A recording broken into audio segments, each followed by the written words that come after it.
I never imagined spending my 70s navigating the complicated emotions of being deliberately excluded from my only son's wedding photographs, while simultaneously becoming an unexpected symbol of resilience and charitable giving in our community. At 74, I had envisioned being a proud mother of the groom, perhaps offering a heartfelt toast, sharing family stories, and taking my place in the multi-generational family portraits that would eventually hang alongside others in the family home. Before we jump back in, tell us where you're tuning in from, and if this story touches you, make sure you're subscribed, because tomorrow I've saved something extra special for you. Instead, I found myself at the center of a painful dynamic that transformed gradually from subtle appearance-based comments to explicit exclusion, from gentle suggestions about appropriate attire to direct instructions about my visibility, or rather, my invisibility, on what should have been one of the most joyful days of our family life. My name is Eleanor Pearson. I raised my son Matthew as a single mother in the coastal town of Harborview, after my husband Thomas died unexpectedly when Matthew was only 8 years old. Thomas had been a respected history teacher at Harborview High School, beloved by students and faculty alike for his passionate teaching and commitment to local history preservation. His sudden heart attack left both Matthew and me adrift in grief, struggling to redefine our small family unit without its emotional anchor. Our modest Cape Cod home on Maple Street became both our sanctuary and the setting for our gradually rebuilt lives. The wraparound porch where Thomas had loved to grade papers while watching neighborhood children play became my reading nook, where I'd spend evenings with literary classics while Matthew did homework at the kitchen table. The garden Thomas had meticulously tended became my therapy during those early months of widowhood, the physical labor of weeding, planting, and harvesting providing tangible purpose when emotional healing seemed impossibly distant. For 27 years, it was just the two of us navigating life's challenges and celebrations together. I worked as the head librarian at Harborview Public Library, carefully balancing my professional responsibilities with attending every soccer game, school play, and academic ceremony in Matthew's life. The library became a second home for both of us, Matthew completing homework at a reserved table near my desk after school, helping shelve books on weekends for extra pocket money, discovering his own love of reading that would eventually lead to his academic success. We weren't wealthy, but we had enough: that modest home near the library, summer vacations at my sister Catherine's lakeside cottage in Vermont, and educational opportunities that eventually earned Matthew a scholarship to Westmore University, an exclusive East Coast institution known for its competitive pre-law program. Our town of Harborview embodied the quintessential New England coastal community: historic buildings housing locally owned businesses, seasonal tourism that swelled, the population during summer months, and deeply interconnected social networks where everyone knew not just your name but your family history back 3 generations. I had grown up there, as had Thomas, our families intertwined with the town's development since its early fishing village days. The library where I worked had once been the town hall, its renovation into a community learning center spearheaded by my own grandfather in the 1950s. My position as head librarian placed me at the center of community life. I organized author readings that drew visitors from neighboring towns, created children's literacy programs that won regional recognition, and established the Harborview Historical Archives that preserved our town's rich maritime heritage. My contributions earned me the respect of townsfolk from all social strata, from the fishermen who still practiced traditional methods passed through generations to the summer residents whose vacation homes dotted the coastline. Matthew thrived in this environment throughout his childhood and adolescence. He inherited his father's intellectual curiosity and my determined persistence, a combination that made him both academically successful and genuinely well-liked. As president of the debate club and captain of the soccer team, he balanced athletics and academics with natural ease. His college application essays, which I proofread countless times at our kitchen table, eloquently described how growing up in a small coastal community with deep historical roots, had shaped his appreciation for both tradition and progress. Our relationship had always been close, if sometimes complicated by my determined independence and Matthew's growing ambition. I had deliberately raised him to be self-sufficient, knowing that as a single parent, I needed to prepare him for eventual independence. Perhaps I succeeded too well. When he left for college at 18, he seemed eager to reinvent himself, distancing himself from our middle-class background and embracing the privileged world his intelligence had granted him access to. During those undergraduate years, his visits home became less frequent, his calls more perfunctory, his references to Harborview increasingly tinged with a subtle embarrassment I pretended not to notice. When friends asked about Matthew, I would proudly share his academic achievements while privately nursing the growing awareness that my son was systematically separating himself from the community that had nurtured him. After graduation, Matthew moved to Boston to attend Harvard Law School, where his transformation accelerated. His carefully neutral accent adopted the distinctive cadences of old New England money. His wardrobe evolved from practical durability to understated luxury. Even his vocabulary shifted, incorporating terminology and cultural references that sometimes left me feeling like a foreigner in conversations with my own son. Following law school, he secured a position at Caldwell, Winthrop & Hayes, a prestigious firm specializing in corporate law. It was there he met Vanessa Caldwell, the daughter of Roger Caldwell, one of the firm's founding partners.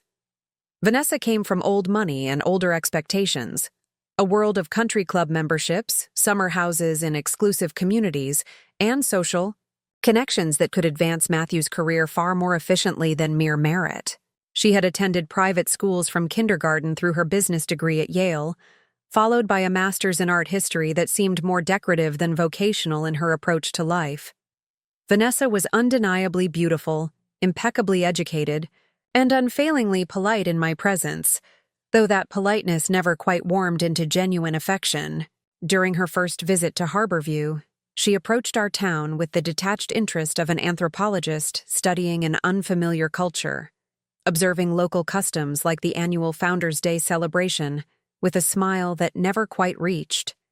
Her eyes complimenting local cuisine with surprised approval as if she hadn't expected such quality in a provincial setting. "Your home is so authentic," she commented during that visit, her gaze traveling over the handmade quilts, locally crafted furniture, and family photographs that filled our living room. "So different from the sterile perfection of the homes I grew up in. There's something almost educational about experiencing how different communities live."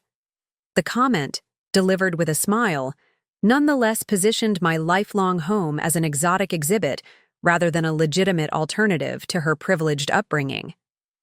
It established a pattern that would continue throughout their relationship, a veneer of appreciation covering a fundamental belief in the superiority of her own background. When Matthew announced their engagement after 2 years of dating, I was genuinely happy for him, if somewhat apprehensive about how I would fit into this new chapter of his life. The proposal had occurred during a skiing trip to Switzerland with the Caldwell family, a setting so removed from our modest traditions that it seemed symbolic of Matthew's complete transition into Vanessa's world, rather than any blending of their backgrounds. The wedding planning began immediately, with Vanessa's mother Elaine taking clear charge of arrangements that quickly grew in scale and sophistication. The intimate ceremony I had imagined for my only child transformed into an elaborate 3-day event at Ravenswood Estate, a historic property north of Boston owned by distant relatives of the Caldwells. The guest list expanded to over 300 people, including judges, politicians, and even a minor European royal whose connection to the Caldwell family was mentioned frequently in planning discussions. My initial offers of assistance were politely but firmly declined. When I suggested incorporating some of our family's traditional wedding elements, perhaps the handcrafted wooden ring box that had been used in our family for generations, or readings from the poetry collection Thomas had loved, Vanessa listened. With practiced patience, before explaining that the ceremony had already been designed by a high-end wedding planner to maintain thematic consistency. The first clear indications that my role would be more complicated than I anticipated came 6 months before the wedding, during what was supposed to be a casual dinner at Matthew and Vanessa's new Beacon Hill apartment. The space was impeccably decorated in neutral tones and minimalist furnishings that bore no trace of Matthew's previous tastes or interests, as if he himself had been redesigned to fit the aesthetic. "Mom, we need to talk about the wedding attire," Matthew began awkwardly after Vanessa excused herself to take a call in the other room. He sat across from me at their glass dining table, fidgeting with his water glass in a way that reminded me of his teenage years when he'd had difficult news to share. "Vanessa's mother has arranged for a special stylist to help select appropriate outfits for immediate family members." "That's thoughtful," I replied, "but unnecessary. I've already found a lovely blue dress at Nordstrom that should be perfect. I had Margaret at the local alterations shop adjust it to fit properly." Margaret had been altering my clothes for decades, her skillful work making even modestly priced items look custom-tailored. Matthew's expression tightened, a vertical line appearing between his brows that I recognized as discomfort. "The thing is, Mom, this wedding has a very specific color palette and aesthetic. The Caldwells are bringing in photographers from Vogue, and everything needs to be coordinated. Elaine thinks it would be best if all mothers wore custom-designed gowns in complementary shades of champagne and blush. The cost of such a gown, clearly expected to be covered by each family member, would have represented more than 2 months of my retirement income. But more concerning than the expense was the implication that my own judgment about appropriate attire couldn't be trusted." "I see," I said carefully, maintaining the calm tone I'd perfected during decades of library board meetings when tensions ran high. "And what if the stylist's selections don't suit my taste or budget? I'm comfortable in my blue dress, which happens to be the same color your father wore for our wedding. I thought that connection might be meaningful." Matthew glanced toward the hallway where Vanessa had disappeared, lowering his voice slightly. "Vanessa's mother is willing to help with costs if necessary," he replied, the offer's condescension barely masked as generosity. "She just wants everything to be perfect. And Mom, I know the blue dress means something to you, but maybe we could find other ways to include Dad's memory that don't, well, that fit better with the overall design concept." Perfect. That word would become the justification for increasingly troubling expectations over the following months. Perfect aesthetic. Perfect photographs. Perfect family presentation. With each planning call and pre-wedding event, the definition of perfect seemed to narrow, leaving less and less room for anything authentic, unexpected, or, I gradually came to understand, reminiscent of Matthew's more humble origins. The engagement party, hosted at the Caldwell's Beacon Hill townhouse, established the pattern that would define the entire wedding process. I arrived wearing a simple but elegant black cocktail dress with pearl earrings that had belonged to my mother, appropriate attire by any reasonable standard. Yet within minutes of my arrival, I became aware of subtle evaluations happening around. Me, Elaine Caldwell, approached with air kisses that didn't quite connect with my cheeks. "Eleanor, how lovely you could join us.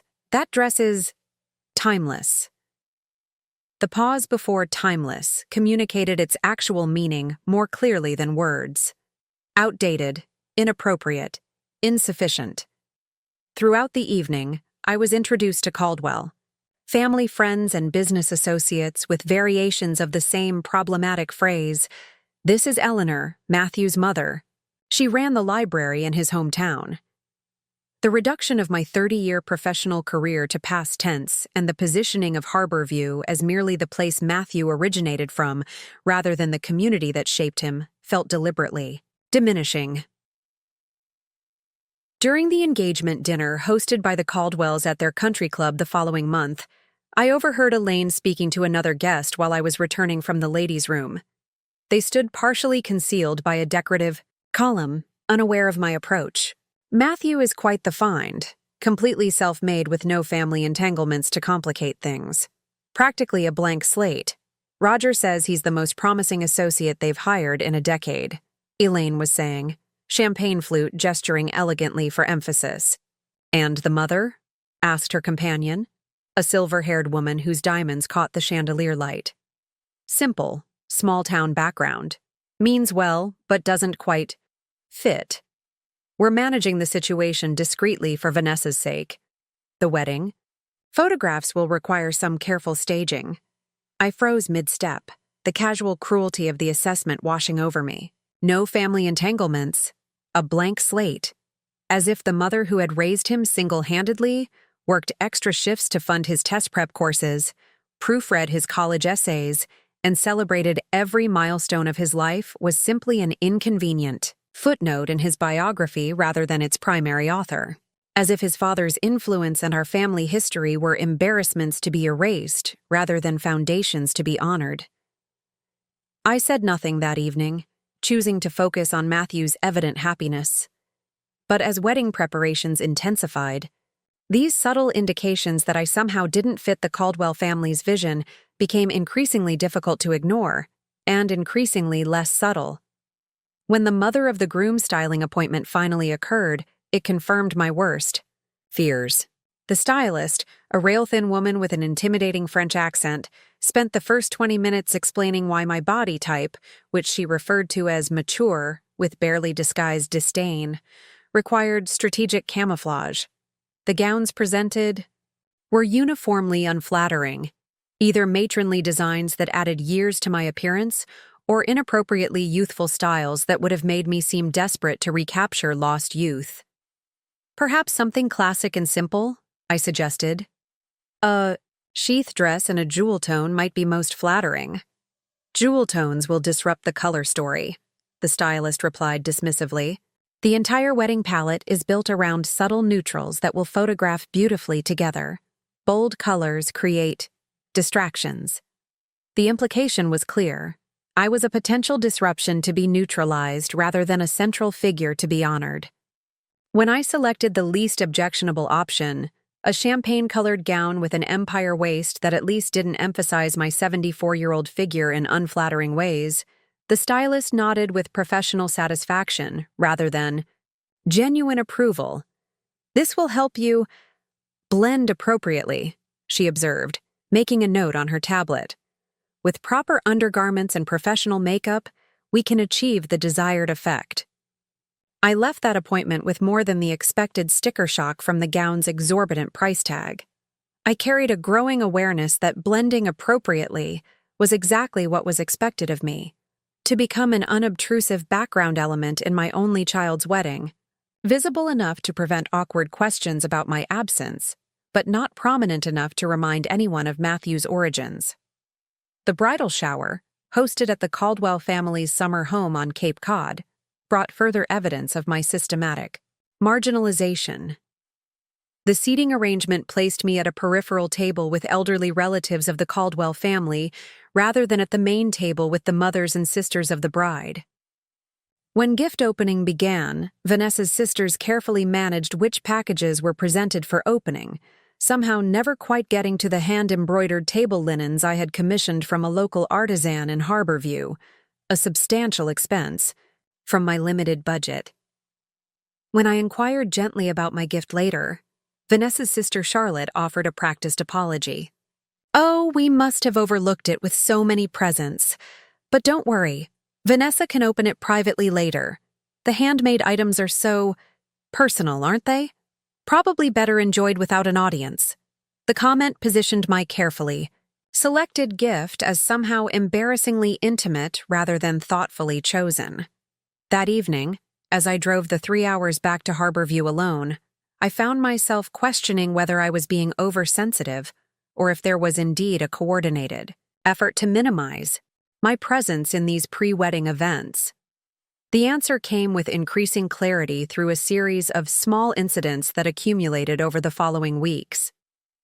My suggestion for a mother-son dance was declined because the schedule is already too full for additional ceremonial elements. The wedding website's About the Couple section mentioned Matthew's educational achievements and professional credentials, but made no reference to his upbringing in Harborview or his family background. When I offered family photographs for the memory table at the reception, I was told the design concept had shifted away from traditional memorabilia displays toward something more contemporary. At the menu tasting, my mild food allergies were dismissed as preferences that couldn't be accommodated given the complexity of serving 300 guests. Each incident individually might have been explained away as a practical decision or oversight. Collectively, they formed an unmistakable pattern of exclusion, a deliberate minimization of my role and Matthew's background in service of the Caldwell family's vision for what their daughter's wedding should represent. The breaking point would come just 3 weeks before the wedding, delivered in an email that would irreparably fracture my relationship with my son and set in motion a series of events neither of us could have anticipated. But to understand the weight of that moment, you need to understand the steady accumulation of small humiliations that preceded it, the gradual erasure of my role, my history, and ultimately, it seemed, my very presence in my son's life story. As the wedding date approached, I found myself increasingly isolated in my concerns. Friends in Harborview who asked about wedding preparations received carefully edited versions of reality from me, my librarian's skill at diplomatic understatement protecting Matthew's reputation in the community that had raised him. My sister, Catherine, who had witnessed several of these troubling interactions firsthand during pre-wedding events, urged me to confront Matthew directly. "This isn't just about a wedding, Ellie," she said during one of our regular Sunday phone calls. "This is about whether you're going to allow yourself to be erased from your own son's life narrative. Thomas would never have stood for this. You know that." She was right, of course. My late husband had never shied away from difficult conversations, had never allowed social discomfort to prevent him from standing up for what was right. But confrontation had never been my natural approach. Throughout my career, I had prided myself on finding diplomatic solutions, on creating paths of communication that preserved relationships while addressing problems directly. I decided to try that approach one final time before the wedding, to have an honest, compassionate conversation with Matthew about how these dynamics were affecting me, and to seek a compromise that would allow me to participate with dignity in this important family milestone. The opportunity never came. Instead, 3 weeks before the wedding date, an email from the wedding planner's assistant arrived in my inbox that would make such a conversation irrelevant and set in motion my unexpected transformation from excluded mother to newspaper headline. TUI. Email arrived on a Tuesday afternoon while I was volunteering at the Harborview Historical Society, cataloging a recently donated collection of fishing vessel logs from the 1920s. My phone chimed with the notification, and I might have ignored it until later had I not noticed the subject line, "Important, Final Wedding Photography Schedule and Guidelines." I excused myself from the archival room and found a quiet corner in the Society's garden to read what I assumed would be logistical details about arrival times and group photo arrangements. The message was from Clarissa Montgomery, the wedding planner's assistant, addressed to all immediate family members with a tone of clinical efficiency that belied its devastating content. "Dear wedding party and family members, please find attached the final photography schedule for the Caldwell Pearson wedding. After consultation with the bride, groom, and photography team, we have established specific groupings to ensure maximum efficiency and aesthetic consistency throughout the portrait sessions. Family members are categorized as follows: primary, bride, groom, bride's parents, bridal party; secondary, extended family, selected close friends; tertiary, additional guests included by special request.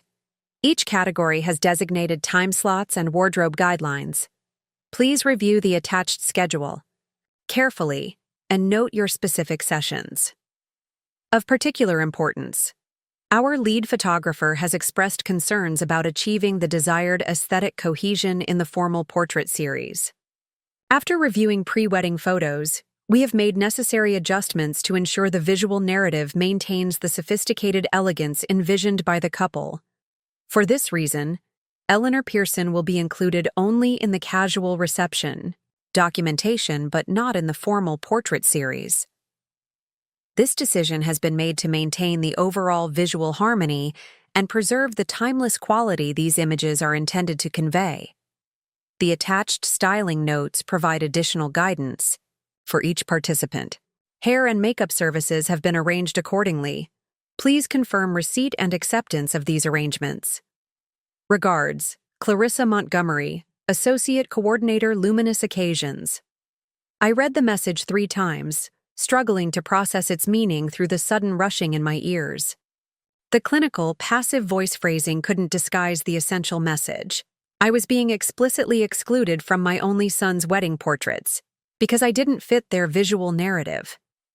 The sophisticated elegance they envisioned, apparently, couldn't accommodate a 74-year-old woman who, despite her best efforts, clearly didn't meet their standards of physical appearance.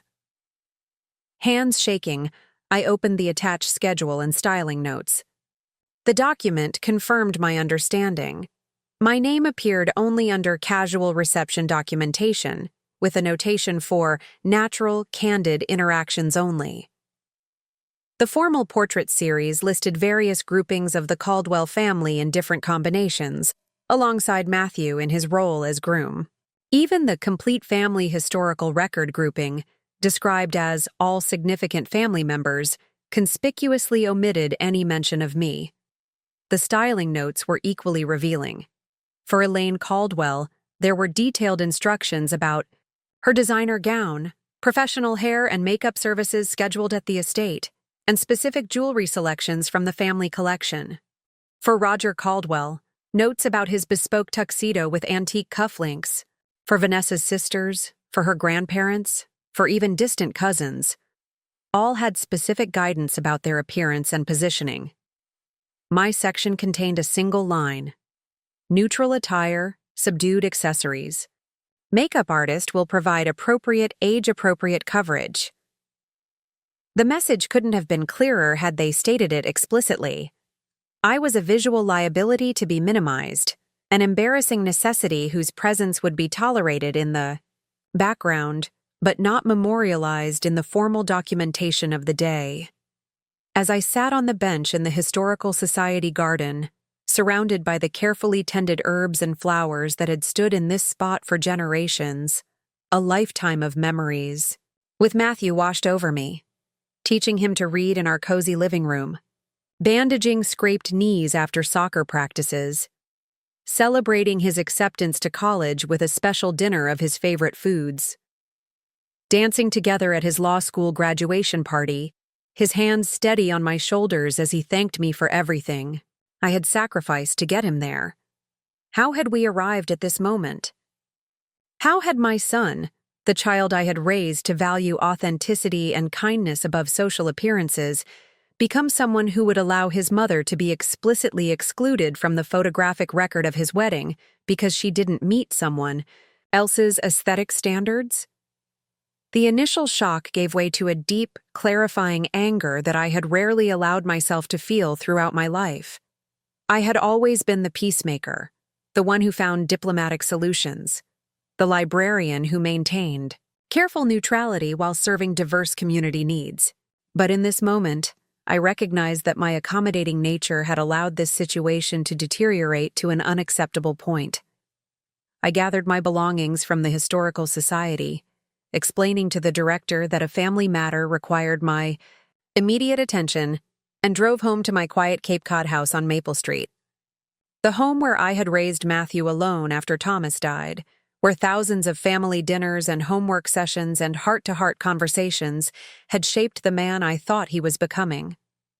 Sitting at my kitchen table, the same oak table, where Matthew had studied for his SATs and completed his college applications, I composed and deleted 3 different responses to the email. The first was too emotional, the second too accusatory, the third too placating. None captured the complex mixture of hurt, anger, and disappointment that churned within me. Finally, I set the phone aside and did what I had always done in moments of emotional turmoil. I made tea and sought perspective through distance. The ritual of heating water, selecting a blend from my organized tea cabinet, and watching the leaves steep had calmed me through Thomas's death, through Matthew's turbulent teenage years, through my own retirement transition. The familiar routine gave me space to think beyond my immediate emotional reaction. By the time I finished my second cup, I had reached a decision. I would not respond to the email directly. Instead, I would call Matthew and have an honest, direct conversation about what was happening, not to change his mind. I recognized that might not be possible at this point, but to ensure he understood exactly what this decision represented and what consequences it might have for our relationship going forward. I waited until evening, knowing he typically finished work around 7 and dialed his number. When he answered, his voice carried the distracted tone of someone multitasking. "Hi, Mom. Can I call you back? I'm just reviewing some contracts that need to go out first. Think tomorrow." "This can't wait, Matthew," I replied, my voice steadier than I expected. "I received an email today informing me that I've been excluded from your wedding portraits because I don't fit the aesthetic vision for the photography." The silence on the other end lasted several seconds, followed by the sound of a door closing, presumably Matthew moving to a private space for this conversation. "Mom, it's not like that," he began, his voice taking on the slightly patronizing tone he had developed in recent years when explaining why my perspectives were outdated or uninformed.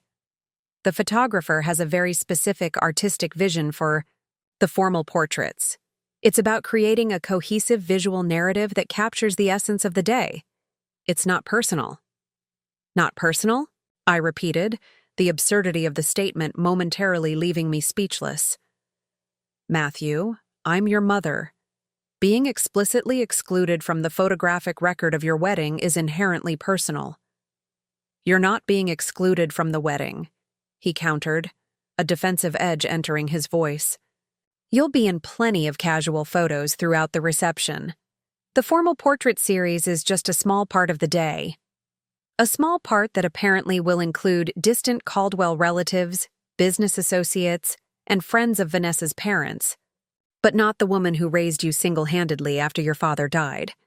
The formal portraits are what families display for generations, Matthew. They become the historical record, and you've decided I don't deserve to be part of that record." His sigh carried through the phone line, laden with impatience. "Mom, you're making this into something it's not. Vanessa's parents are investing a tremendous amount in creating a specific aesthetic experience. The photographers are coming from Vogue. This is about creating images that could potentially be published." "And I would damage those publication prospects?" I asked directly. Another pause, longer this time. "It's not about damaging anything. It's about creating a consistent visual presentation. The Caldwells have a certain look. Their family has been photographed together for generations in a particular style. And I don't fit that style," I finished for him, naming the unspoken truth. "Because I'm 74, because I don't have their polished appearance, because my presence would remind everyone that you didn't emerge fully formed from their privileged world, but were raised by a middle-class librarian in a coastal town they consider provincial." "Mom, you're oversimplifying." "No, Matthew, I'm finally seeing clearly," I interrupted, something I rarely did in our conversations. "This isn't about photography aesthetics. This is about the narrative the Caldwells want to create about who you are and where you come from.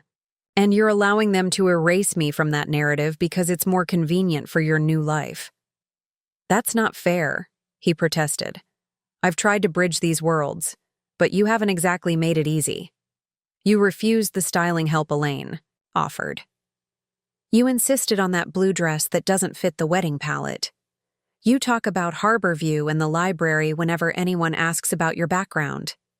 It makes people uncomfortable." His words struck me with the force of revelation. In his view, my authentic self, my age, my career, my community, my history, was something to be minimized or concealed, rather than honored.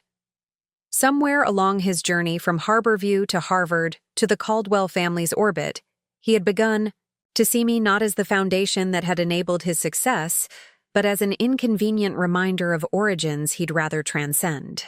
"I see," I said quietly. "And when exactly did you become ashamed of me, Matthew? When did you decide that the mother who worked extra shifts to pay for your SAT prep, who attended every soccer game and academic competition, who supported your dreams even when they took you far from home, when did you decide she wasn't presentable enough to stand beside you in your wedding photos?" "I'm not ashamed," he began, but I cut him off again. "Yes, you are. You might not use that word, but your actions speak clearly. You're embarrassed by me, by where we come from, by the life we built together after your father died. And you've allowed the Caldwells to institutionalize that embarrassment in your wedding arrangements." The silence stretched between us, filled with 32 years of shared history and the growing chasm of recent estrangement. "What do you want me to do, Mom?" he finally asked, his voice smaller, momentarily reminiscent of the boy who would come to me with difficult problems. "The wedding is 3 weeks away. Everything is arranged." The question clarified my own thinking. What did I want? Not to force my inclusion where I wasn't welcomed. Not to create a scene that would permanently damage our relationship. Not even to make him choose between his new family and his original one. "I don't want you to do anything," I replied with calm certainty. "I want you to understand what your choices mean. I've spent my entire adult life making sure you had opportunities, education, and the confidence to move through any social environment with dignity. I've never asked you to limit your horizons because of where you came from. But I also never expected you to become someone who would allow his mother to be explicitly excluded from his wedding portraits because she doesn't meet someone else's standard of physical acceptability." "Mom?" "I'm not finished," I continued, my voice firm but not unkind. "I'm going to make this simple for everyone involved. I won't attend the wedding." His sharp intake of breath carried through the phone. "You can't be serious. People will ask questions. It will create exactly the kind of disruption everyone's trying to avoid." The response was revealing. His immediate concern was for appearances rather than for my feelings or our relationship. The Matthew I had raised would have protested that he wanted me there regardless of photographs. This Matthew worried about explanations to wedding guests. "I'm entirely serious," I assured him. "You can tell people whatever makes things easiest. Health concerns, travel difficulties, whatever narrative preserves the aesthetic harmony you're all so concerned about." "This is ridiculous," he said, frustration evident in his tone. "You're overreacting to a minor logistical decision about photography. Of course you should be at my wedding." "A minor logistical decision?" I repeated, allowing my hurt to show through my composed exterior for the first time. "Matthew, you've allowed these people to explicitly exclude your mother from the formal documentation of your wedding because I don't fit their visual standards. That's not minor. That's a profound statement about what you value and who you've become." "You're making this impossible," he responded, the defensive tone returning. "This is supposed to be the happiest day of my life, and you're turning it into a family crisis over a photography schedule." "No, Matthew. I'm simply acknowledging what's already happened. You made your choice when you approved that email, when you allowed me to be categorized as visually unsuitable for your wedding portraits. I'm making the logical choice that follows, removing myself from an event where my presence has been deemed aesthetically problematic." "So that's it? After everything, you're just not coming to my wedding?" The accusation in his voice stung, but didn't shake my resolve. "I love you, Matthew. I always have and always will, but I also respect myself too much to participate in my own erasure. When you're ready to have a relationship based on mutual respect rather than aesthetic convenience, I'll be here. In the meantime, I wish you and Vanessa a beautiful wedding day with exactly the visual narrative the Caldwells have. Envisioned." I ended the call before emotion could overwhelm my composure, Setting my phone on the kitchen table, I allowed the tears that had been building throughout the conversation to finally fall. Not just for this immediate hurt, but for the gradual loss of connection with my son that had culminated in this painful moment. The following day brought predictable responses: frantic messages from Matthew, a coldly professional email from the wedding planner suggesting discreet alternatives to full withdrawal, and most telling, a carefully worded note from Elaine Caldwell expressing concern about unnecessary complications, while offering to discuss compromise solutions. I responded to none of them. Instead, I consulted my oldest friend, Barbara Sullivan, who had served as Harborview's only family attorney for 4 decades before her recent retirement. "They can't actually believe you'd still attend after that insulting email," Barbara said indignantly as we sat in her garden, reviewing the messages I'd received. "The audacity is breathtaking." "They believe I'll prioritize Matthew's happiness above my own dignity," I replied. "And historically, they'd be right.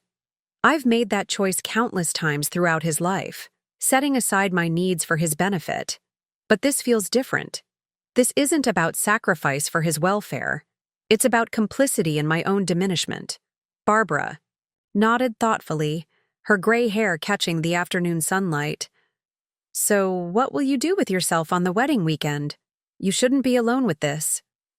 The question crystallized something I'd been considering since my conversation with Matthew. If I wasn't attending the wedding, I would need an alternative that reinforced my own values rather than simply withdrawing in hurt. "I've been thinking about that," I said slowly. The weekend of the wedding coincides with the Harborview Founders' Day celebration.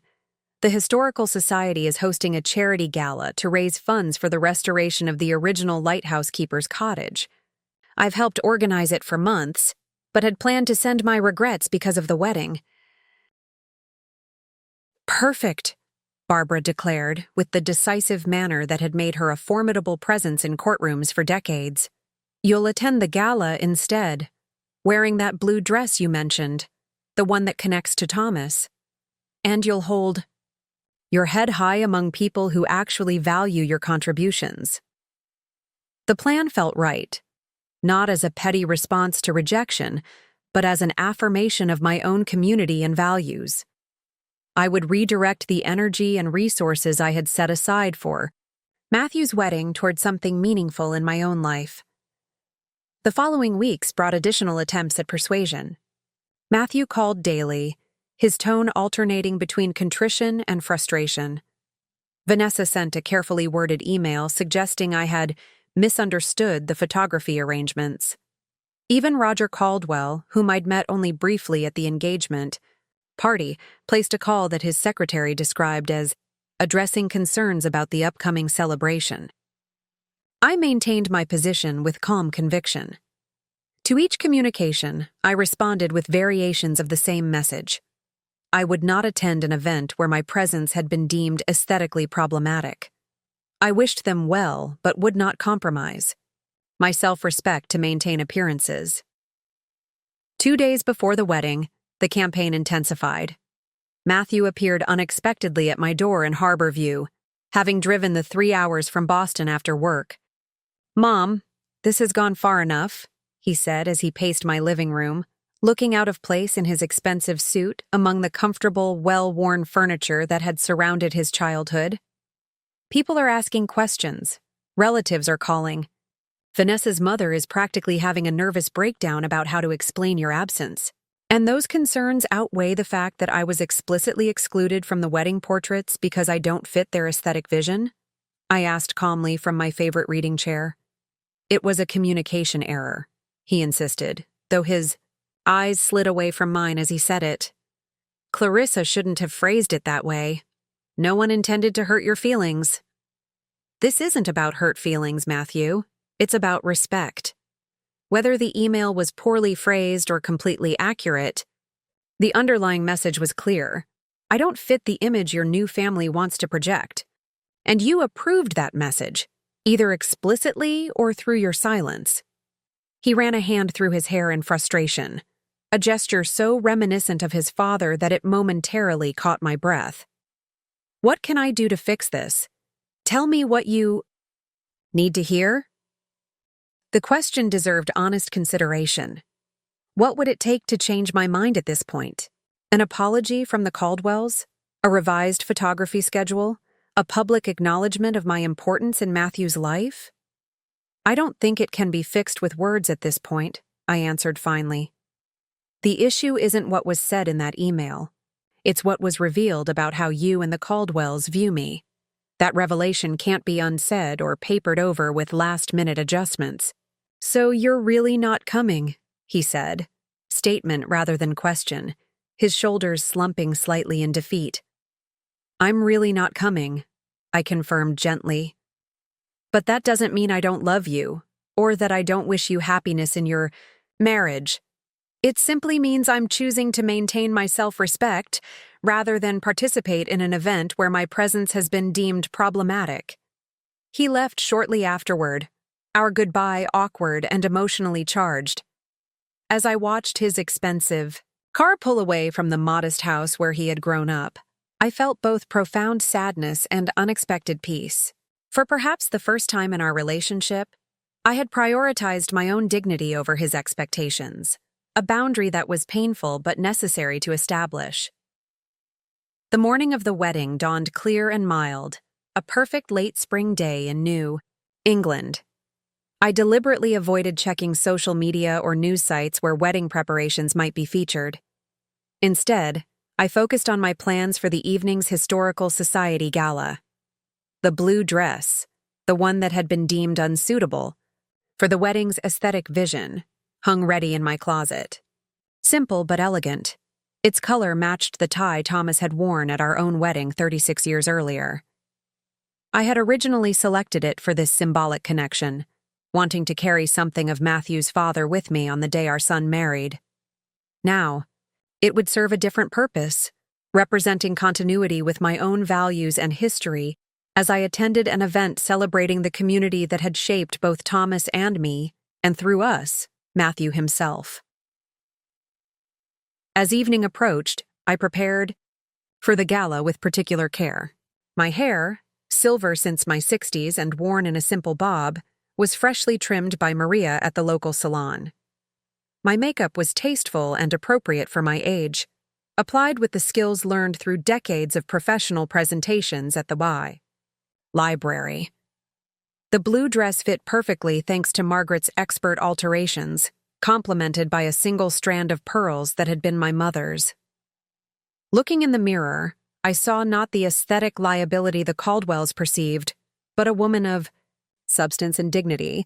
My 74 years had etched experience into my face, had softened the contours of my body, had silvered my hair. But they had also granted me wisdom, perspective, and the quiet confidence that comes from living authentically. The Harbor View. Historical Society's annual gala was held in the restored 19th-century customs house overlooking the harbor.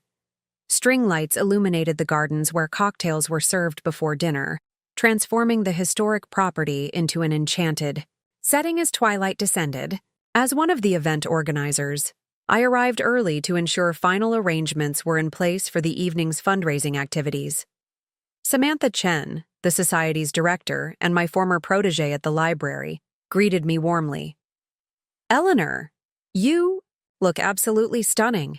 That blue is your color." Her genuine admiration was a balm after weeks of subtle criticism about my appearance from the Caldwell contingent. "Thank you, Samantha. Is everything ready for tonight? Has the auctioneer arrived?" I directed the conversation toward practical matters. Comfortable in this role I had played at countless community events over the decades. "Everything's on schedule," she assured me. "And we have a surprise guest, Caroline Weber from the Regional. Harold is covering the event for their Sunday lifestyle section. Apparently, someone tipped her off that our little historical society is doing groundbreaking preservation work worth featuring." I nodded with satisfaction. Regional media coverage would significantly boost our fundraising efforts for the lighthouse restoration project. As guests began to arrive, a mixture of year-round residents and summer homeowners united by their commitment to preserving Harborview's heritage, I moved easily among them, discussing historical projects, introducing newcomers to longtime supporters, exemplifying the community engagement that had defined my professional life. During the cocktail hour, Samantha approached with a tall woman carrying a professional camera. "Eleanor, this is Caroline Weber from the Regional Herald. She'd love to talk with you about the lighthouse restoration project and your work with the historical archives." Caroline's interest seemed genuine as she interviewed me about the historical significance of the lighthouse keeper's cottage and the community effort to preserve it. Her questions were thoughtful, drawing out connections between physical preservation and cultural continuity that reflected real understanding of our mission. "I understand you're spearheading the Special Collections digitization project as well," she noted, referring to my post-retirement volunteer work. "That must be incredibly rewarding, making these historical materials accessible to researchers around the world." The conversation flowed naturally to my previous role as head librarian and my ongoing commitment to community education through the Historical Society's programs. Throughout, Caroline took careful notes and occasional photographs, capturing candid moments of my interactions with other attendees. As the interview concluded, she asked what seemed like a casual question. "I heard your son is getting married today, one of those elaborate Boston Society weddings. Must be quite different from the community-focused celebration you're hosting here." The comment caught me off guard, as I hadn't mentioned Matthew or the wedding to anyone outside my closest friends. Had someone informed her about my situation? Was this interview actually about manufacturing controversy rather than featuring our preservation work? I responded with the composed diplomacy developed through decades of library board politics. "Yes, my son is getting married today. These events happen to fall on the same weekend, and I'm exactly where I need to be, supporting the community, work that has always been central to my values." Caroline nodded thoughtfully, making a final note before thanking me for my time. As she moved away to photograph other aspects of the event, I wondered briefly if I had revealed too much in that careful answer, if the slight emphasis on being exactly where I need to be might be interpreted as commentary on my absence from the wedding. The concern faded as dinner began, and my attention turned to the evening's fundraising activities. The live auction exceeded our financial goals, raising nearly double our target amount for the lighthouse restoration. When I was called to the podium to announce the final total, spontaneous applause erupted from the gathered community members. Standing at the microphone in my blue dress, the dress deemed unsuitable for Matthew's wedding photographs, I felt a profound sense of belonging that soothed the hurt of recent weeks. Here, among people who valued contribution above appearance and substance above style, I was not an aesthetic liability, but a respected community leader whose work mattered. At the evening's conclusion, as guests began to depart, I made an impulsive decision. Approaching the event treasurer, I wrote a personal check for an amount equivalent to what I had budgeted for Matthew's wedding. The cost of the rejected blue dress, the planned hotel accommodations, the wedding gift I had selected but never sent. "This is my personal contribution to the lighthouse restoration," I told him quietly, "in honor of my late husband Thomas, who believed in preserving our community's heritage for future generations." Caroline Weber, the Herald reporter, happened to be nearby as I made this donation. "May I ask what prompted such a generous personal gift?" she inquired, camera ready. Looking directly into her lens with dignity rather than defiance, I spoke, from the heart. Today seemed an appropriate moment to redirect resources toward things that truly matter to me: preserving history, supporting community, and honoring authentic connections. Sometimes life presents unexpected opportunities to clarify our priorities. I didn't mention Matthew or the wedding explicitly. I didn't need to. The simple statement contained all the truth necessary without descending into bitterness or recrimination. What I couldn't have anticipated was how that moment, captured by Caroline's camera and framed by my carefully chosen words, would transform the narrative completely when the Regional Herald published its Sunday edition 2 days later. Sunday mornings in Harborview followed a predictable rhythm established over generations. The churches along Main Street filled with familiar faces. The Harbor Cafe served its legendary blueberry pancakes to a mix of locals and weekend visitors. And Dorothy Williams, who had operated the town's only newsstand for nearly 50 years, meticulously arranged the day's papers and magazines as she had every Sunday since taking over the business from her father in the early 1970s. Maintained my own Sunday rituals, attending the early service at St. Andrew's Episcopal Church, where Thomas and I had been married and Matthew baptized, followed by coffee with a rotating group of longtime friends at the Harbor Cafe, and finally, stopping at Dorothy's newsstand to collect the Regional Herald Sunday edition, before returning home to enjoy it with a second cup of tea in my garden when weather permitted. This particular Sunday, I followed this familiar pattern without any expectation that it would be different from hundreds of Sundays before it. The morning after the Historical Society Gala, I felt a quiet satisfaction about the event's success, but deliberately pushed thoughts of Matthew's wedding from my mind. Whatever had transpired at Ravenswood Estate was not something I could control or influence now. St. Andrew's service provided its usual comfort, the familiar liturgy, the wooden pews worn smooth by generations of community members, the light filtering through stained glass windows that Thomas had helped research and document for the town's historical registry. Several parishioners mentioned the successful gala, complimenting both the event and my blue dress with genuine warmth. At the Harbor Cafe, my friend Barbara saved our usual corner table, joined by Richard Thompson, the retired high school principal, and his wife Meredith, who had taught English literature to Matthew during his junior year. None mentioned the wedding directly, though Barbara squeezed my hand with silent understanding as I sat down. Our conversation focused on the previous night's fundraising success and plans for the lighthouse restoration. When Richard casually asked about my weekend, I simply replied that it had been meaningful and affirming, without elaboration. Friends of this caliber respected the boundaries of what I was ready to discuss. After breakfast, I walked the 2 blocks to Dorothy's newsstand, exchanging pleasant greetings with neighbors along the way. The morning was perfect. Clear spring sunshine, flowering trees in bloom, the distant sound of boats in the harbor marking the beginning of the seasonal activities that defined our coastal community. At the newsstand, Dorothy was helping another customer when I entered, so I browsed the magazine rack while waiting. When she finished, she turned to me with an expression I couldn't quite interpret, something between concern and suppressed excitement.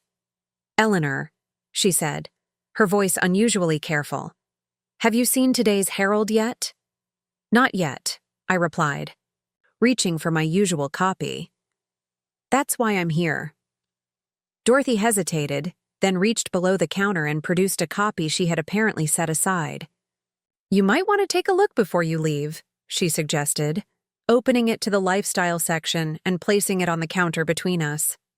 I looked down at the opened page and felt the world momentarily tilt beneath me. There, occupying nearly the entire above-the-fold section, was a photograph of me from the previous evening's gala. I stood in my blue dress, pearls catching the light, head held high as I presented the fundraising total to the assembled guests. The headline above the image read, "Choosing Dignity, Librarian Honors Community Values." While Society Wedding Excludes Mother of Groom. The secondary headline continued, "Eleanor Pearson donates wedding attire budget to historical preservation," after being told she didn't fit aesthetic vision for son's formal portraits. My hands gripped the edge of the counter as I stared at the image and headlines, struggling to process what I was seeing. Dorothy watched my reaction with sympathetic concern. "Are you all right, Eleanor? Should I get you some water?"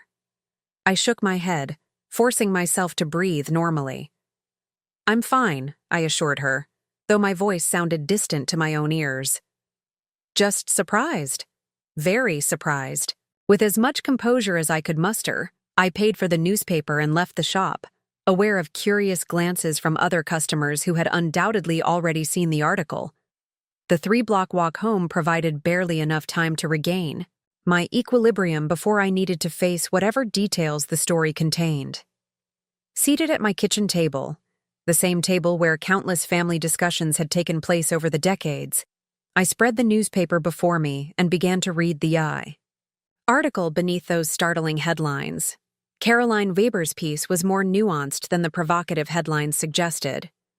It opened by describing the Historical Society's gala and its successful fundraising for the Lighthouse Restoration Project, positioning these community preservation efforts as central to Harborview's identity. My role as former head librarian and current historical archives volunteer was highlighted with respectful attention to my decades of community service. The article then revealed what Caroline had apparently learned through unnamed sources: that the mother of the groom at one of Boston's most publicized society weddings of the season had chosen to attend a community charity event instead after being explicitly excluded from formal wedding portraits for aesthetic reasons. The piece included my single quoted statement about redirecting resources toward things that truly matter, and highlighted my donation of the equivalent of my wedding expenses to the Lighthouse Restoration Fund. It noted that my son, Matthew Pearson, had married Vanessa Caldwell, daughter of prominent Boston attorney Roger Caldwell, at Ravenswood Estate on the same day as the Harborview Gala. What made the article particularly impactful was Caroline's journalistic restraint. Rather than sensationalizing the personal conflict, she framed it as a commentary on contrasting values: community preservation versus social appearance, authentic connection versus curated imagery, substance versus style. My decision was presented, not as bitter retaliation, but as a dignified choice to honor long-standing commitments to community and values. Most surprisingly, Caroline had obtained a response from the wedding planner, Clarissa Montgomery, who confirmed that photography arrangements had indeed been structured to exclude certain family members from formal portraits based on aesthetic considerations, but declined to comment specifically on my situation. The article concluded with a brief history of the Lighthouse Keeper's Cottage Restoration Project and the broader significance of preserving coastal New England's maritime heritage, subtly underscoring the contrast between ephemeral social events and enduring community legacies. As I finished reading, I noticed that my hands were trembling slightly. The story was factually accurate and even sympathetic in its portrayal of my choice.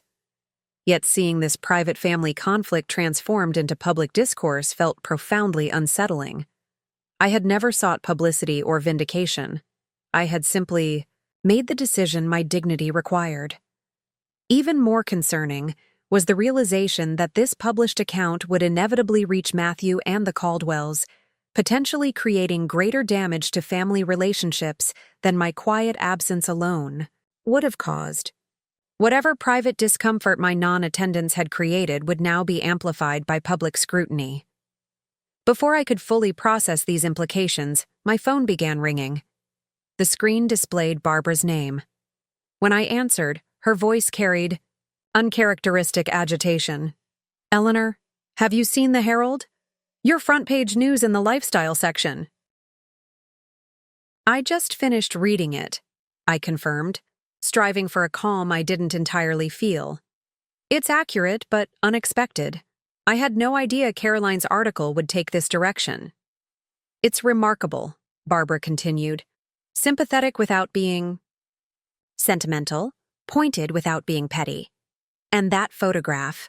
You look absolutely regal in that blue dress. The perfect visual counterpoint to being deemed aesthetically unsuitable." Before I could respond, a call waiting notification appeared on my screen. An unfamiliar Boston number. I asked Barbara if we could continue our conversation later and switched to the incoming call. "Eleanor Pearson speaking," I answered. Professional, habits asserting themselves in the face of uncertainty. "Ms. Pearson, this is Diane Reynolds from the Boston Chronicle."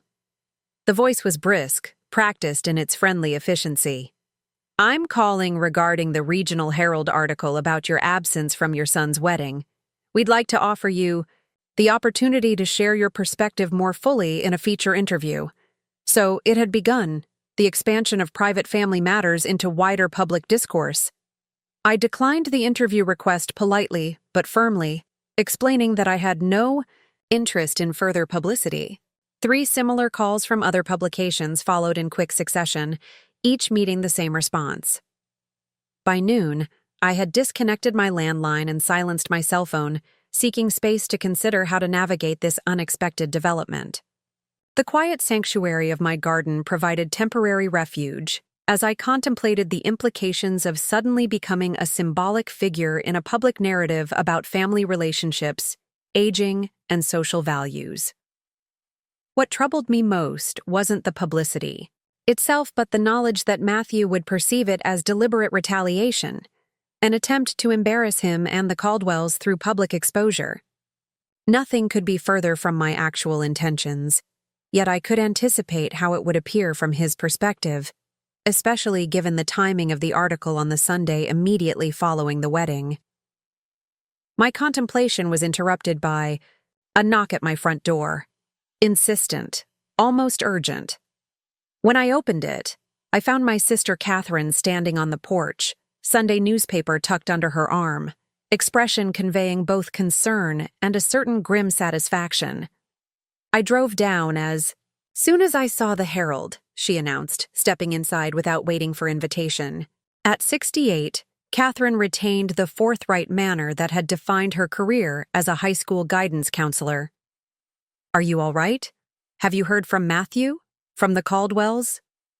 No communications yet, I replied, leading her into the kitchen where the newspaper still lay open to the article.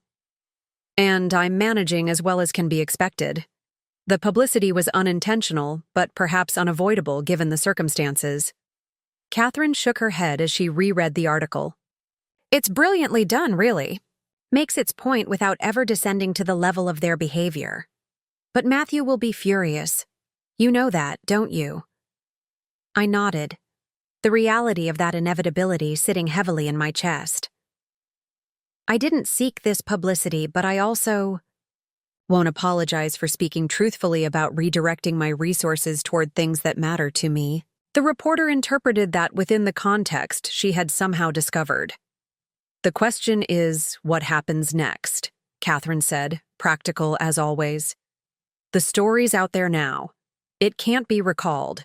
So how do you want to handle Matthew's reaction? When it comes?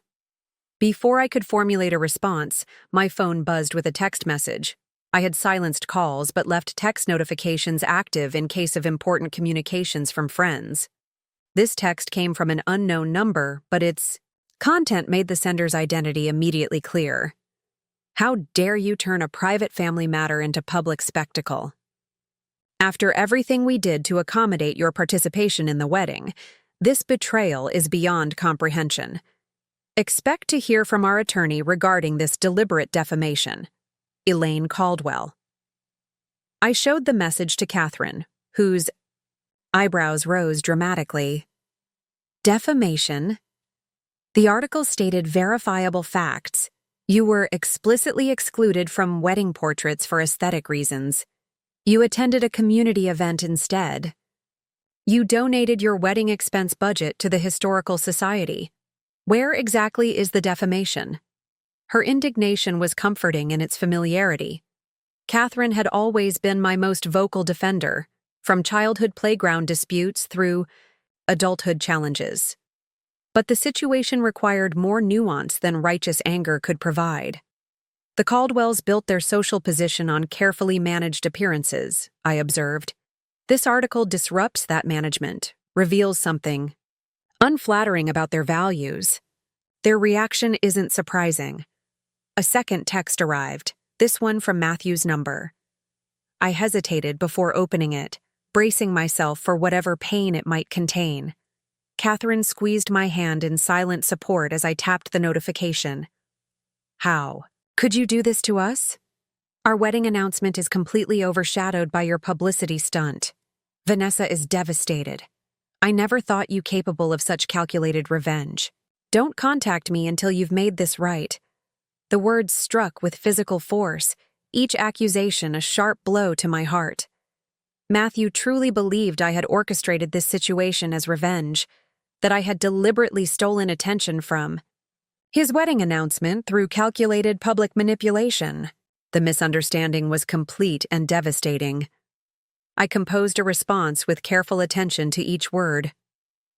"Matthew, I did not seek this publicity.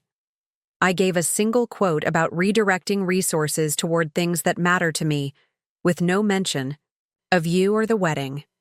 The reporter apparently learned the context elsewhere.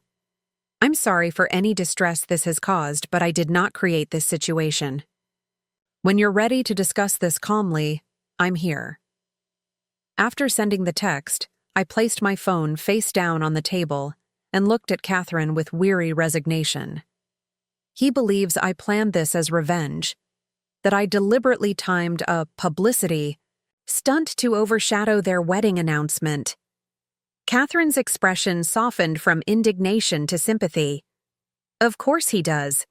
It's easier to blame you than to confront the uncomfortable truth about his own choices and the Caldwell's values." The remainder of Sunday passed in a strange suspension between private emotional processing and increasing public attention. By mid-afternoon, the article had been shared widely on social media platforms, with commentators either praising my dignified response to exclusion or criticizing what they perceived as inappropriate public airing of family disputes. Local residents began dropping by with expressions of support, flowers, home-baked goods, and handwritten notes appearing on my porch from friends and neighbors who understood the significance of my decades of community service. Monday brought a new dimension to the situation. The Herald article had been picked up by several national publications, each adding their own editorial framing to the basic facts. Some positioned it as a commentary on ageism and society's dismissal of older women. Others framed it as a cautionary tale about class differences and social climbing. Still others used it as a launching point for discussions about wedding industry excess and the prioritization of aesthetics over authentic family connection. I declined all interview requests and limited my social interactions to close friends, seeking to neither fan the flames of public interest nor appear to be hiding in shame. The Historical Society issued a brief statement thanking the community for its support of the lighthouse restoration project, but declined to comment on private matters relating to board members and volunteers. By Tuesday, the initial media frenzy had begun to subside, but a new development emerged. Several women's organizations and senior advocacy groups had seized upon the story as emblematic of broader social issues regarding the visibility and value of older women. My inbox contained invitations to speak at conferences on ageism, requests to join panels on media representation of seniors, and offers to write opinion pieces for major publications. These requests presented a complex dilemma. On one hand, the issues of ageism and the aesthetic devaluation of older women, particularly older women's bodies, were genuinely important social topics I had confronted throughout my later years. On the other hand, accepting any such invitations would inevitably extend and expand the public narrative that was already causing such pain to my relationship with Matthew. I discussed this dilemma with Barbara and Catherine over lunch at Barbara's home, seeking their perspectives from our decades of friendship. "You have an opportunity here," Barbara observed thoughtfully. "Not one you sought or created, but one that exists nonetheless. These larger issues of how society treats aging women, how we're gradually erased from visibility as we grow older, they matter beyond your specific situation with Matthew." Catherine nodded in agreement. "The question is whether addressing those broader issues is worth the potential cost to your relationship with Matthew. Is speaking about the systemic problem worth the personal price it might exact?" Their framing helped clarify my thinking. This wasn't simply about my individual experience, but about patterns that affected countless women as they aged. My situation had become symbolic not because I sought that role, but because it resonated with experiences many others had faced in different contexts. "I think there's a middle path," I said finally. "I won't do television interviews or anything that feels exploitative of the specific situation with Matthew and the Caldwells, but I might consider contributing to more thoughtful discussions about aging, visibility, and value in women's later years, in contexts that focus on the societal patterns rather than the personal details." This decision established the approach I would maintain in the coming weeks, declining all requests that seemed sensationalistic, while selectively engaging with more substantive discussions of the underlying social issues. I wrote a carefully worded opinion piece for a respected women's publication about the experience of becoming gradually invisible as a woman ages past conventional standards of beauty, without specific reference to Matthew or the wedding. I accepted an invitation to participate in a panel discussion at the State Library Association's annual conference addressing ageism in professional environments. These limited engagements allowed me to redirect the narrative toward meaningful social commentary while attempting to minimize further damage to family relationships. Whether this approach would ultimately prove successful remained uncertain, but it offered a path forward that honored both my personal dignity and my lifelong commitment to addressing substantive community issues. Throughout this period, communication with Matthew remained painfully limited. My initial text explaining that I hadn't sought the publicity received a one-word response: convenient. Subsequent attempts to open more meaningful dialogue went unanswered. The Caldwells maintained their threat of legal action through their attorney, though no actual lawsuit materialized, likely because, as Barbara pointed out, truth remains the absolute defense against defamation claims, and the Herald article had stated only verifiable facts. 3 weeks after the wedding, an unexpected connection emerged that would begin to shift this frozen situation. Charlotte Caldwell, Vanessa's younger sister whom I had met briefly at pre-wedding events, sent me a private message through social media. "Mrs. Pearson, we don't know each other well, but I wanted to reach out. I was uncomfortable with how things were handled regarding the wedding portraits. I thought you should know that not everyone in the family agreed with those decisions. Your response has been dignified and thoughtful. I hope eventually healing can happen between you and Matthew." The message was remarkable not just for its existence, but for its admission that dissenting views had existed within the Caldwell family itself.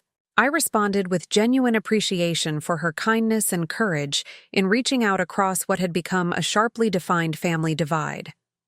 Our exchange developed into an occasional correspondence that provided unexpected insight into how events were unfolding from the other side. Charlotte, 27 and working in environmental conservation, a field distinctly removed from her family's corporate law tradition, offered perspectives that helped me understand the complex dynamics within the Caldwell family structure. "The wedding photos came back yesterday," she wrote in one message about a month after the event. "They're technically perfect and aesthetically cohesive, exactly as my mother wanted. But there's something missing from them, a certain authenticity or emotional depth.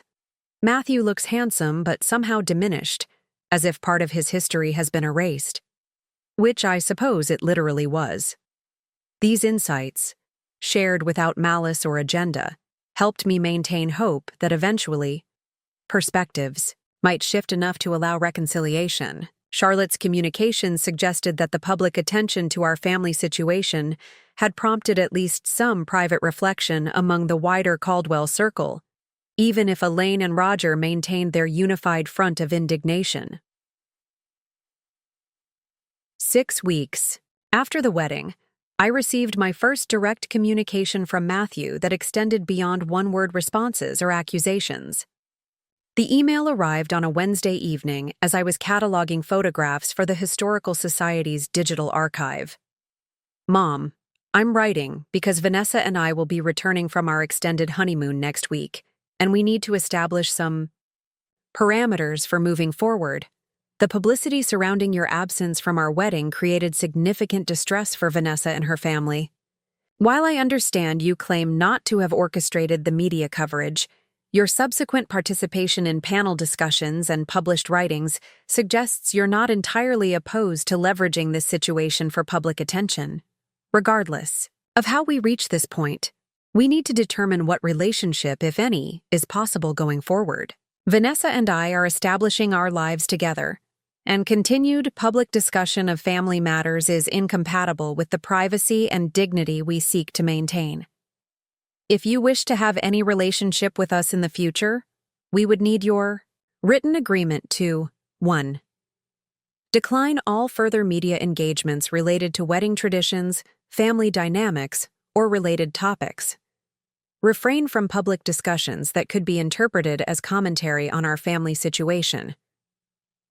Acknowledge privately to the Caldwells that the media characterizations were exaggerated and unfortunate. I'm not expecting an immediate response. Take time to consider whether maintaining connection with your only child is worth accepting these reasonable conditions. Matthew. The message reflected the legal thinking that now characterized so much of Matthew's communication: formal, conditional, focused on managing potential liabilities rather than healing emotional wounds. The terms he proposed weren't just about moving forward. They were about controlling narrative and requiring me to partially validate the Caldwells' version of events. After careful consideration and consultation with both Catherine and Barbara, I composed a response that maintained both my dignity and my openness to reconciliation. Dear Matthew, thank you for reaching out. I hope your honeymoon provided joy and rest after the wedding festivities. I have always valued honesty in our relationship, so I'll be direct in my response to your proposed conditions. I have already declined the vast majority of media requests and have no interest in discussing our specific family situation publicly. However, I won't promise never to address broader social issues around aging, visibility, and dignity that affect many women in their later years. My limited public engagements have focused on systemic issues rather than our personal circumstances. I've been careful to keep our specific situation private while addressing the larger patterns it reflects. I cannot in good conscience state that media characterizations were exaggerated when they accurately reported the facts. I was explicitly excluded from wedding portraits for aesthetic reasons, and I chose to attend a community event instead. These are verifiable truths, not exaggerations. What I can offer instead is my commitment to approach any reconciliation with discretion and respect. I can promise that any future public engagements will continue to focus on broader social patterns, rather than personal details. And I can assure you that my only wish has been for your happiness and well-being, never for your embarrassment or discomfort. My door remains open whenever you're ready for an honest conversation without preconditions. The bond between parent and child may be strained, but is never irrelevant. I love you, Matthew, and that hasn't changed regardless of our current circumstances. With love, Mom. After sending this email, I returned to my cataloging work, finding solace in the methodical organization of historical photographs that documented generations of Harborview residents. These images captured ordinary people during significant life moments: weddings, graduations, community celebrations, their expressions reflecting the authentic emotions of those experiences without artificial curation or aesthetic filtering. 1. Photograph particularly caught my attention that evening: a 1947 wedding portrait showing 3 generations of a local fishing family. The bride and groom stood centered, surrounded by parents and grandparents whose weathered faces and work-worn hands contrasted with the couple's youth and formal attire. What made the image powerful wasn't its aesthetic perfection. Indeed, by contemporary standards, it was decidedly imperfect, but its authentic representation of family continuity across generations, each face telling its own story of life's experiences.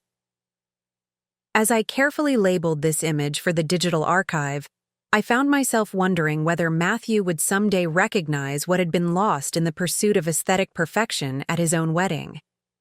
Whether the carefully curated photographs, with their visual consistency and aesthetic harmony, would ultimately prove less meaningful than images that honestly captured the full reality of his life and origins.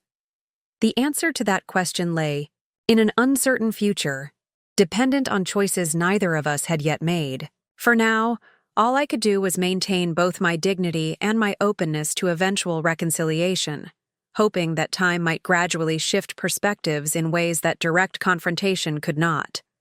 The newspaper headline I had never sought had irrevocably changed the dynamics of our family relationship, creating both painful distance and unexpected opportunities for meaningful engagement with important social issues. The path forward would require navigating these complex consequences with the same thoughtful integrity that had guided my response to the original exclusion. As I placed the 1947 wedding photograph in its proper archival folder, I reflected on the deeper truth it represented, that our full humanity, including the visible evidence of age and experience, deserves documentation and preservation rather than erasure or concealment. That truth transcended my individual situation with Matthew and the Caldwells, connecting to values I had upheld throughout my personal and professional life. Whatever happened next in our family story, I would continue honoring those values, maintaining the dignity of authentic self-representation while remaining open to the possibility of healing, not through capitulation to unreasonable demands, but through the gradual recognition of what truly matters beyond curated appearances and social expectations.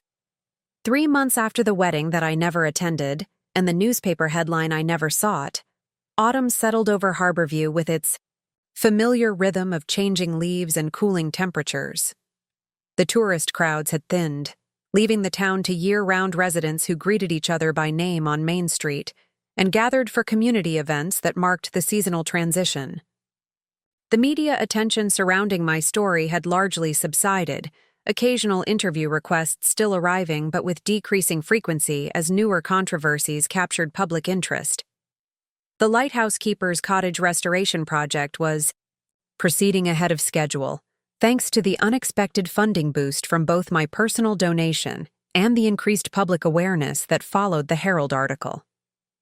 Each Wednesday afternoon, I joined other volunteers at the site, cataloging historical artifacts uncovered during the renovation and documenting the restoration process for the Historical Society's archives. It was during one such volunteer session, in late October, that I received an unexpected text message from Charlotte Caldwell, Vanessa's younger sister who had maintained occasional contact since her initial outreach. Mrs. Pearson, I thought you should know that Vanessa and Matthew will be in the Harborview area this weekend. They're visiting the Caldwell summer home on Cape Cod to close it for the season, and Matthew mentioned possibly stopping by your town to tie up some loose ends. I don't know his intentions, but I wanted to give you advance notice. The message set my heart racing with both hope and apprehension. In the 3 months since our exchange of emails, communication with Matthew had remained minimal. Perfunctory birthday wishes, a brief acknowledgement of a small package I had sent containing his father's pocket watch, but nothing approaching meaningful reconciliation. His visit to Harborview, if it materialized, would mark the first face-to-face contact since our confrontation before the wedding. Thank you for letting me know, Charlotte, I responded after careful consideration. I appreciate your thoughtfulness in providing this advance notice. Whatever Matthew decides, I'll be ready. That evening, as I tended the chrysanthemums in my garden, their rich autumn colors brightening the approaching dusk, I considered what being ready might actually mean. Ready for further accusations? Ready for tentative reconciliation? Ready for something between these extremes? The uncertainty weighed heavily, but beneath it lay a steady foundation of self-respect that had strengthened rather than diminished through this difficult period. The following Saturday morning brought crisp sunshine and the vibrant foliage that drew leaf peepers to New England each autumn. I had volunteered for the early shift at the Historical Society's monthly book sale, sorting donations and helping visitors find specific titles among the organized chaos of contributed volumes. The familiar routine provided welcome structure, as I anticipated the possibility of Matthew's appearance. Shortly after noon, as the initial rush of book sale customers subsided, Samantha Chen approached my station with an expression that immediately alerted me to something significant. "Eleanor," she said quietly. "Matthew and a woman I assume is Vanessa just walked into the town library across the street. I saw them from the window. Thought you might want to know." I nodded, maintaining outward composure despite my quickening pulse. "Thank you, Samantha. Would you mind covering my station for a while? I think I should be available if they're looking for me." "Of course," she agreed immediately. "Take whatever time you need." Rather than rushing across to the library, I decided to remain at the Historical Society building, continuing my voluntary work while remaining accessible. If Matthew truly wanted to see me, he knew where to find me. Pursuing him would only reinforce the dynamic I had been working to change, the pattern of accommodating his choices while diminishing my own needs. An hour passed with no contact. I helped an elderly visitor locate military history books for her veteran husband, assisted a young family find children's literature about New England maritime history, and organized a new donation of cookbooks featuring regional specialties. The familiar tasks kept my hands busy, while my mind remained acutely aware of the potential encounter approaching. At precisely 2:00, the bell above the Historical Society's entrance chimed, announcing new visitors. I looked up from the biography section I was organizing to see Matthew and Vanessa standing in the doorway, both dressed in casual weekend attire that nonetheless conveyed their urban sophistication against the backdrop of our small-town setting. Matthew's gaze found mine immediately, his expression unreadable, a mixture of determination, apprehension, and something else I couldn't quite identify. Vanessa stood slightly behind him, elegant as always, but with a tentative posture that suggested uncertainty about this situation. I straightened, smoothing the front of my simple wool sweater, and approached them with dignified composure. "Hello, Matthew." "Hello, Vanessa. Welcome to the Harborview Historical Society." "Hello, Mom," Matthew replied, his voice carrying the formal tone that had characterized our recent limited communications. "Do you have somewhere we could talk privately?" I nodded, leading them through the main exhibition room toward the small conference area at the back of the building, nodding reassuringly to Samantha as we passed her curious gaze.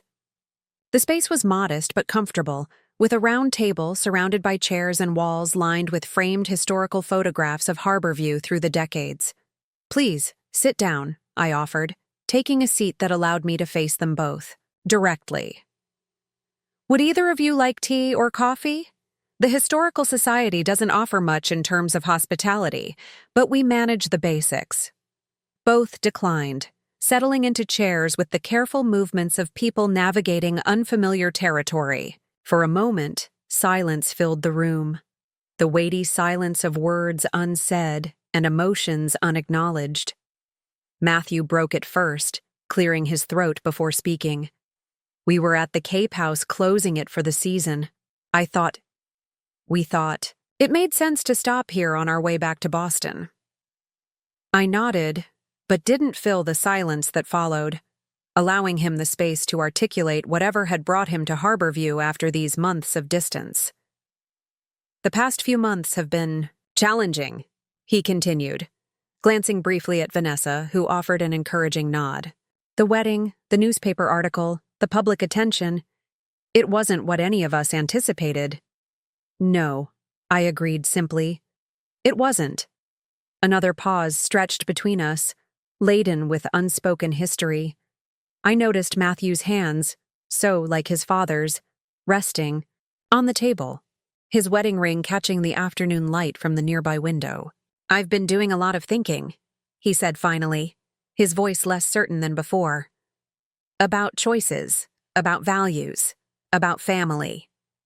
He hesitated, then continued with visible effort. I owe you an apology, Mom. I let concerns about appearances and social expectations override basic respect for you as my mother. I allowed you to be explicitly excluded from our wedding portraits and then blamed you when that decision had consequences. That was wrong. The acknowledgement hung in the air between us, unexpected in its directness. I had prepared myself for further accusations or conditional reconciliation, not for this straightforward admission of wrongdoing. What changed your perspective? I asked, genuinely curious about the journey that had led to this moment. Matthew exchanged another glance with Vanessa before responding. Many things, conversations with people who challenged my thinking, reflections on what Dad would have thought about all this. He paused. And honestly, the wedding photographs themselves. The photographs? I repeated, unsure what he meant. They came back 3 weeks ago, he explained. Technically perfect, aesthetically cohesive, exactly as planned, and completely soulless. His voice caught slightly on the final word. Family portraits without my only family. Historical documentation that deliberately erased my history. They looked like advertisements featuring models rather than meaningful records of an actual family event. Vanessa spoke for the first time, her voice softer than I remembered from our previous interactions. When we received the album, it was illuminating. The photographer achieved exactly what we asked for: visual perfection without authentic representation. Seeing the result forced us to question the values behind those requests. I absorbed their words carefully, recognizing the significance of this admission while remaining mindful that acknowledgement alone couldn't instantly heal the breach that had formed between us. I appreciate your reflection, I said finally. And your apology means a great deal to me. This hasn't been an easy time for any of us. Matthew nodded, then reached into the messenger bag he had carried into the building. I brought something, he said, removing a flat package wrapped in simple, brown paper. It's not a solution to everything, but maybe a starting point. He placed the package on the table between us. With deliberate movements, I unwrapped it to reveal a framed photograph. Not from the wedding as I might have expected, but from Matthew's law school graduation 7 years earlier. In the image, Matthew stood in his academic regalia, arms around, me on one side and a framed photograph of Thomas that we had brought to the ceremony on the other. All three of us were smiling. Matthew with the triumph of achievement, me with maternal pride, and Thomas's photographed face with the gentle wisdom that had characterized him in life. I found this while going through some boxes in our apartment, Matthew explained. It made me remember who we were as a family, who I was before all of this. He gestured vaguely, encompassing not just the wedding controversy, but perhaps the broader transformation that had occurred as he moved into the Caldwells' world. Your father would have been so proud of you that day, I said softly, touching the edge of the frame. He always believed education was the greatest gift we could give you. Not just academic knowledge, but the ability to think critically about values and choices. I haven't been thinking critically enough, Matthew admitted. I've been absorbing values from my surroundings without examining them, prioritizing advancement over authenticity, confusing social acceptance with actual worth.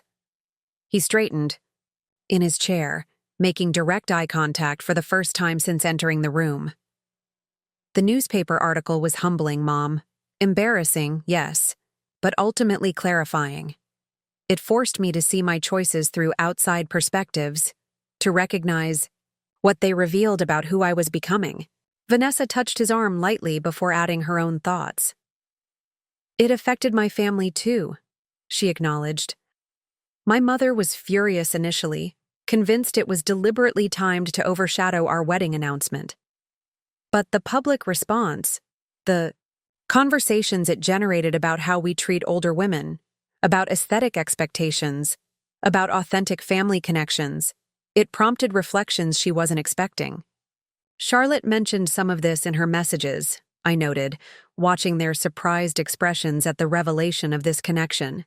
She reached out shortly after the article appeared. Her perspective has been quite thoughtful.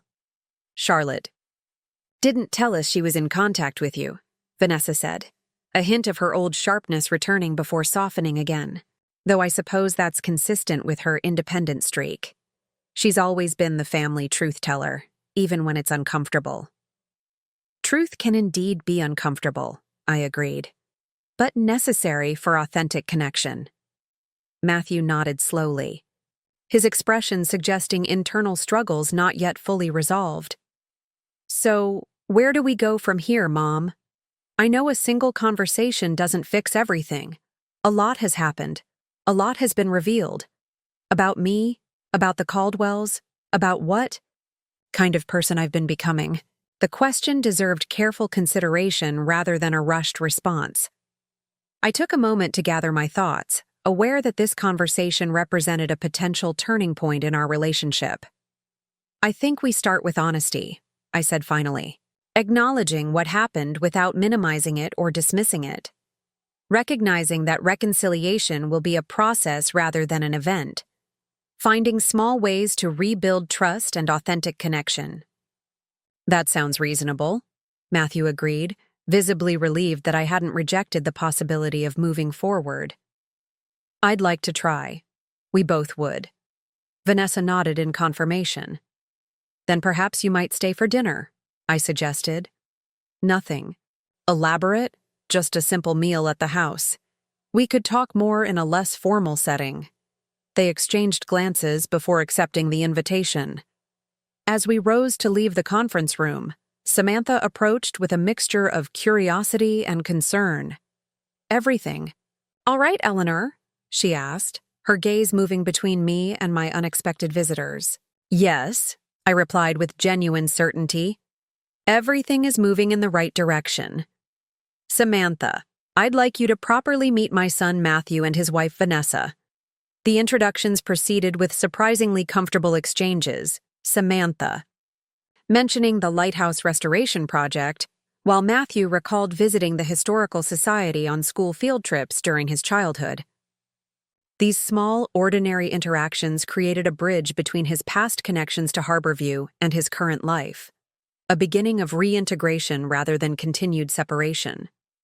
The walk from the Historical Society to my home on Maple Street traversed the heart of downtown Harborview, past the library where I had worked for decades, the ice cream shop where I had taken Matthew after soccer games, the town park where he had played as a child.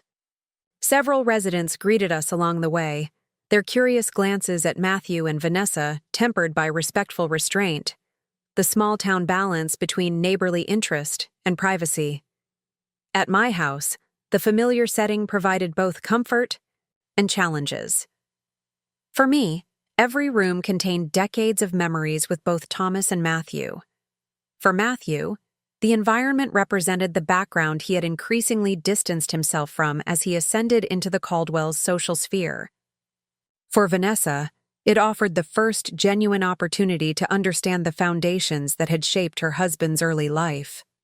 As I prepared a simple dinner of local seafood chowder, Thomas's favorite recipe that I had made hundreds of times over, conversation gradually eased into more natural rhythms.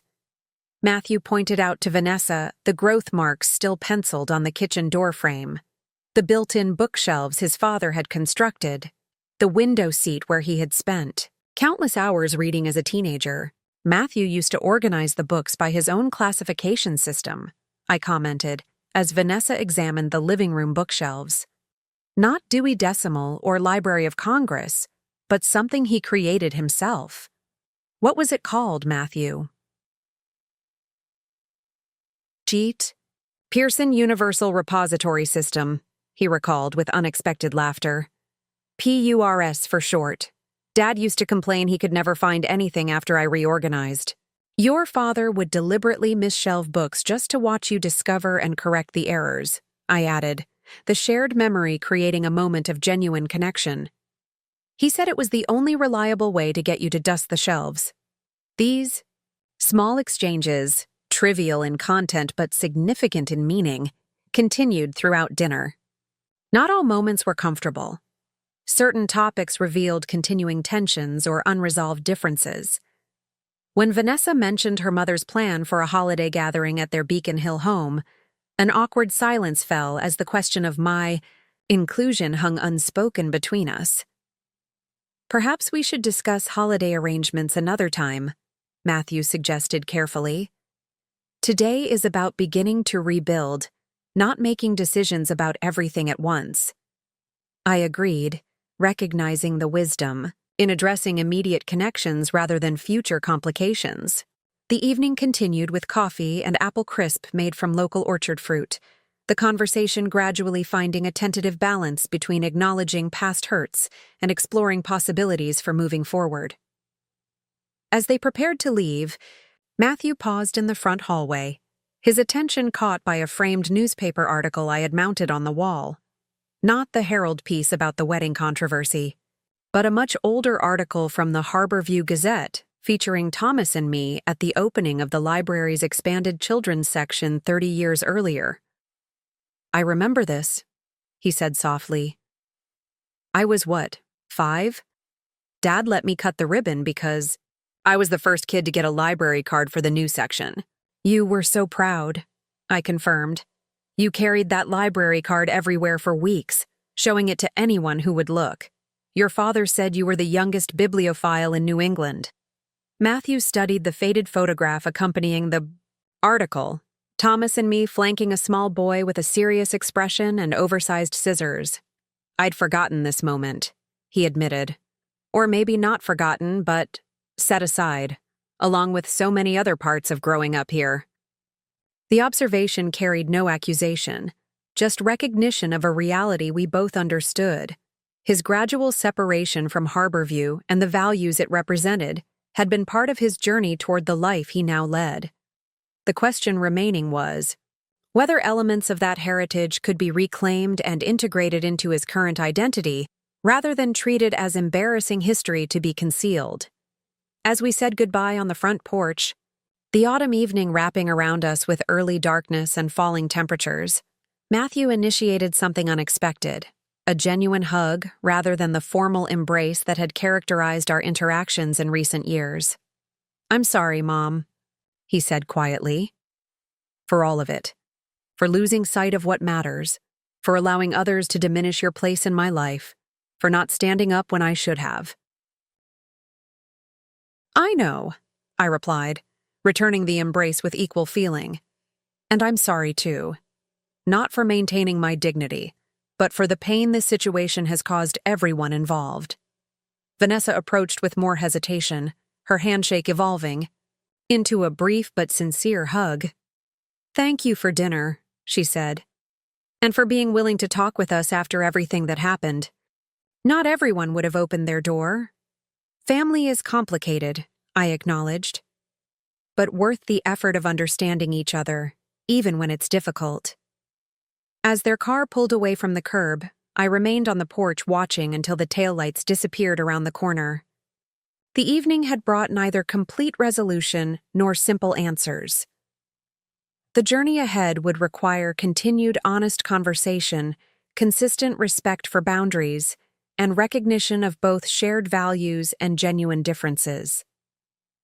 Standing there, in the autumn darkness, surrounded by the familiar contours of the home where I had raised my son, I felt a sense of cautious optimism that hadn't been possible 3 months earlier.